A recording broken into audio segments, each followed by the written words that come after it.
School innovation marathon 2024 GRFGHS അർത്തുങ്കലിൽ നിന്നും Adil P ജോസഫും ആതിര വിയെ സമർപ്പിക്കുന്ന ഒരു പ്രോജക്റ്റാണ് ഞാൻ ഇവിടെ വിശദമാക്കുന്നത്.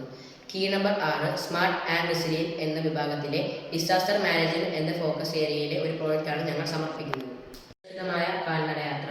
റെയിൽപാളം മുറിച്ചു കടന്നുള്ള കാൽനടയാത്ര റെയിൽപാളത്തിന് ഇരുവശത്തും താമസിക്കുന്നവരെ സംബന്ധിച്ച് ഒഴിവാക്കാനാവാത്ത കാര്യമാണ്. ഉദാഹരണമായി, റെയിൽപാളത്തിനരികിൽ ഒരു ദേവാലയം സ്ഥിതി ചെയ്യുന്നുണ്ടെങ്കിൽ ദിവസവും നൂറുകണക്കിന് ആളുകൾ റെയിൽപാളം ക്രോസ് ചെയ്ത് അവിടെ പോകുന്നുണ്ടാകാം. ഇത്തരത്തിൽ പ്രധാന സ്ഥാപനങ്ങളിലേക്കോ ബസ് സ്റ്റോപ്പുകളിലേക്കോ പോകേണ്ട ആവശ്യം ജനങ്ങൾക്കുണ്ടാകാം.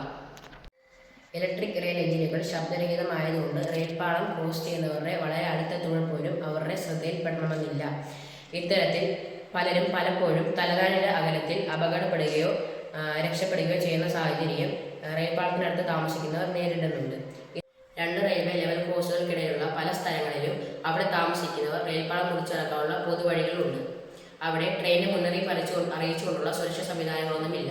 ഇത് തനിയെ ട്രെയിൻ മുറിച്ചു കിടക്കുന്ന വൃദ്ധരെയും കുട്ടികളെയും അപകടപ്പെടുത്താൻ ഏറെ സാധ്യത ഉണ്ടാകുന്നു. ട്രെയിന് മുന്നറിയിപ്പ് അറിയിച്ചുകൊണ്ടുള്ള ഒരു സുരക്ഷാ സംവിധാനമുണ്ടെങ്കിൽ ഭയരഹിതരായി ജനങ്ങൾക്ക് പാളം മുറിച്ചു കടക്കാം. വൈകല്യം ബാധിച്ചവർ, വൃദ്ധർ, കുട്ടികൾ, അശ്രദ്ധയോടെ റെയിൽപാളം മുറിച്ചു കടക്കുന്നവർ എന്നിവർ അപകടത്തിൽപ്പെടാനുള്ള സാധ്യത ഒഴിവാക്കാം. റെയിൽപാളം മുറിച്ചു കടക്കുന്ന സ്ഥലത്ത് സ്ഥാപിക്കാവുന്ന അലാറവും ഇരുവശത്തും 200 മീറ്റർ അകലെയുള്ള സെൻസറുകളുമാണ് ഈ സംവിധാനത്തിലെ ഭാഗങ്ങൾ. സെൻസറിൽ ട്രെയിൻ സെൻസ് ചെയ്യുമ്പോൾ അലാറം അത്യുച്ചത്തിൽ മുഴങ്ങുന്നു. മറുവശത്ത് സെൻസറിൽ ട്രെയിൻ സെൻസ് ചെയ്യുമ്പോൾ അലാറം അവസാനിപ്പിക്കുക. ഈ പ്രവർത്തനം ഇരുവശത്തും പ്രയോഗത്തിൽ വരുത്താം.